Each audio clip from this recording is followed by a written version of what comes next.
से शेयर करते हैं नवरात्रि के दिन बनने वाला खास प्रसाद, जो कि बहुत ज्यादा स्वादिष्ट बनकर तैयार होता है। इस रेसिपी में हमने सारी ही चीजों का अलग अलग बनाने का तरीका आपसे रेसिपी में शेयर किया है, जो कि बहुत ज्यादा स्वादिष्ट बनकर तैयार हुई है।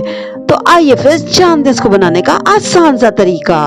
प्रसाद को बनाने के लिए सबसे पहले हमने चनों को रख देना है। तो हमने लगभग आधा किलो चने रात को भिगो दिए थे और अब ये अच्छे से फूल चुके हैं। इनमें इनकी क्वांटिटी भी बढ़ जाती है, इसलिए हमें उसी हिसाब से इन्हें भिगोना होगा। हमने इसमें लगभग 3 ग्लास पानी डाल दिया है और कुकर के नाप से देखें तो आधे कुकर से थोड़ा सा कम पानी बस इसमें डाल देते हैं। और चनों को हमने अच्छे से धो के 4-5 पानी इसमें डाल देना है। और अब इन सभी चनों को डालने के बाद हम इसमें लगभग 1.5 चम्मच नमक और आधा चम्मच हल्दी को भी डाल दिया है।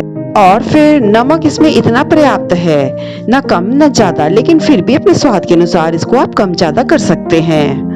अब इस प्रेशर कुकर को हम लॉक कर देते हैं और इसको हम हाई फ्लेम पर लगभग 5-7 सीटी इसको हम लगवाएंगे ताकि चने अच्छे से सॉफ्ट हो सके। इन चनों को ही सॉफ्ट होने में थोड़ा सा समय लगता है, इसीलिए हम इसे पहले रख देते हैं, क्योंकि बाकी हमें जो हलवा और पूड़ी बनाना रह जाता है उसमें इतना समय नहीं लगता है। तब कुकर में 5-7 विजिल आएंगी, तब तक हम पूड़ी बनाने के लिए आटे को गूंद के रख लेते हैं ताकि आटा भी अच्छा सा सेट हो जाए।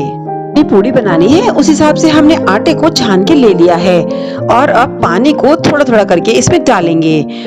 ऐसे थोड़ा थोड़ा पानी करके सारा आटा हमने अच्छे से गूंद लेना है। आटे को ना ज्यादा सॉफ्ट करना है और ना ही ज्यादा बहुत टाइट रखना है। ना हम नॉर्मल आटा गूंदते हैं उससे हल्का सा पानी कम रखना है। हमारी पूड़ी अच्छे से सॉफ्ट और फूली फूली बनकर तैयार होती है। ऐसे थोड़ा थोड़ा पानी डाल के हमने सारे ही आटे को अच्छे से मल के रख लिया है और इसको हम अच्छे से थोड़ा सा इस पे देसी घी लगा देते हैं, जिससे कि इसकी सतह सूखे नहीं। फिर आटा हमारा सूखे नहीं, इसके लिए हमें इसको ढक भी देना है। आटा सेट होता है तब तक हम चनों को देख लेते हैं। हाई फ्लेम पर 7 विजिल आ चुके हैं। प्रेशर को हटाते हुए सावधानी के साथ हमने ढक्कन को खोला है और अब ये अच्छे से सॉफ्ट हो चुके हैं। ये देखिए फ्रेंड्स, कितने अच्छे से ये दब रहे हैं। इसका मतलब हमारे चने बनकर इसमें तैयार हो चुके हैं। थोड़े से तरीदार चने भी अलग से बनाने थे तो हमने उसको अलग कर लिया है। चने भी अलग कर लिए और सारा पानी भी इसका हमने निकाल के अलग कर लिया है।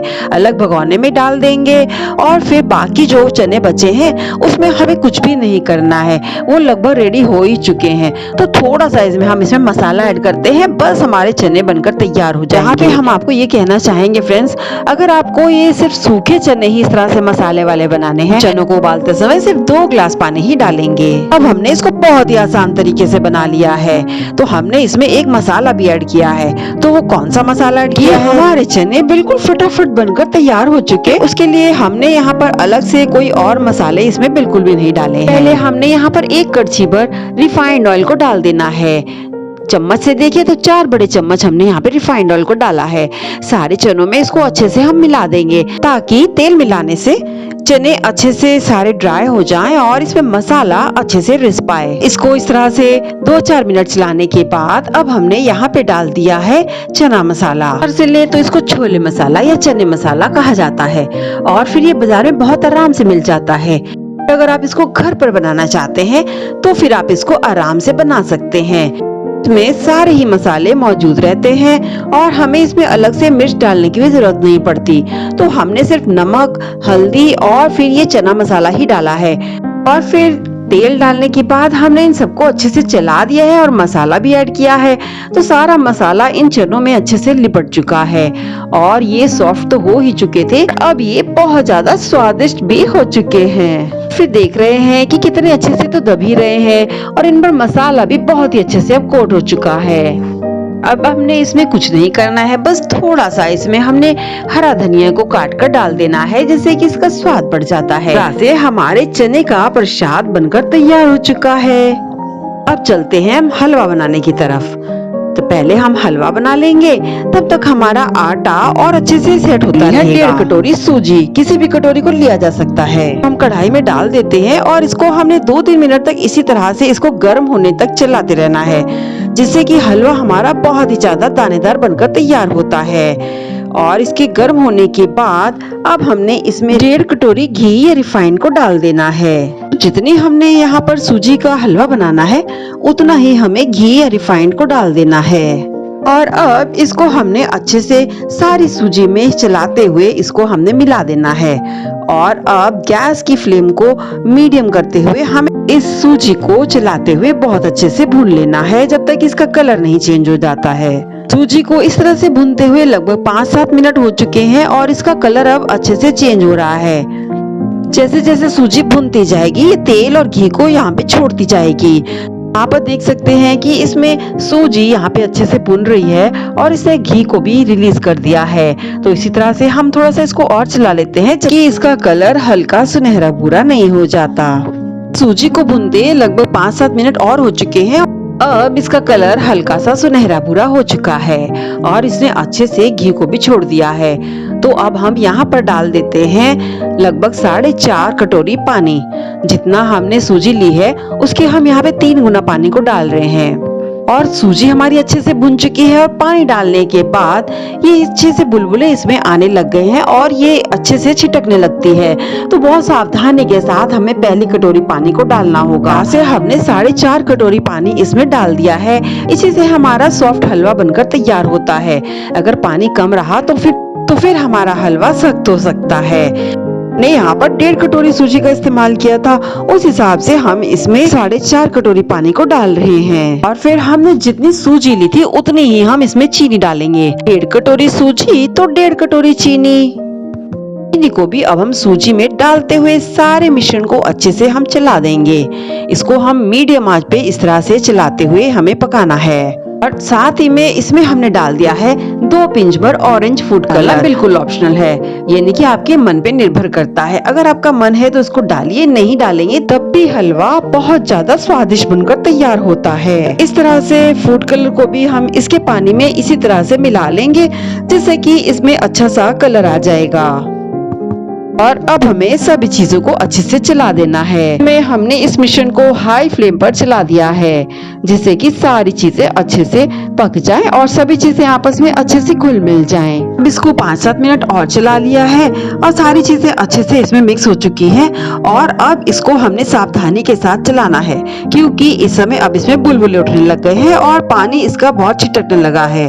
तो हम इस पर थोड़ी थाली या प्लेट नहीं तो फिर जाली से इसको हमने ढक दिया है जिससे कि हम पर इसे छिटक के ना पड़े।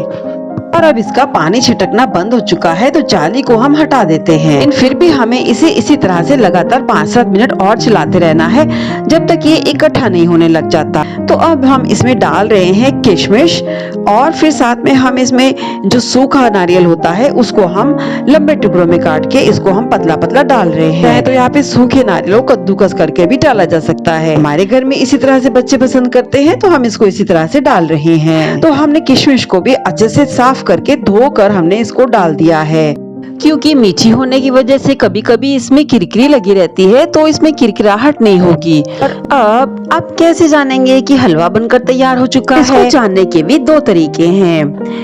पहला तो ये कि जब हलवा अच्छे से भुन जाएगा तो ये फिर सिमटने लगेगा, यानी कि इकट्ठा होने लग जाएगा। इससे आप समझ लीजिएगा कि हलवा बनकर बिल्कुल तैयार हो चुका है। और दूसरा है कि सतह में हलवे के साथ आपको घी नजर आएगा, यानी कि इसने घी अब छोड़ दिया है।